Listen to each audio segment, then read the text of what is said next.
Now for today, we are talking about the Capilano Suspension Bridge. I covered Lynn. Capilano is cool, but it's also pretty pricey. It's about 70 Canadian dollars per person. This is as of July 2023. And to me, this was a one and done. Like, I'm glad we went. We checked out the famous suspension bridge. There's like little treetop things that you can do with like your kiddos. So if you take children, this is a really awesome place for it.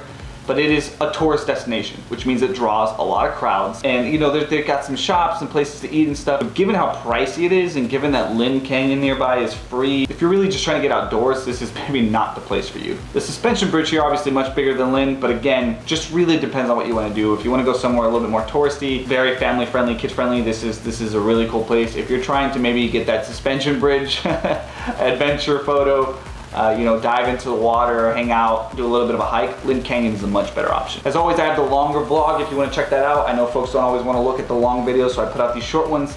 So if you just want to get straight to the point, you want to see what does Capilano look like, that's what the next few minutes will be on. As always, appreciate you watching. Please subscribe if you haven't already, and I will see you guys next week.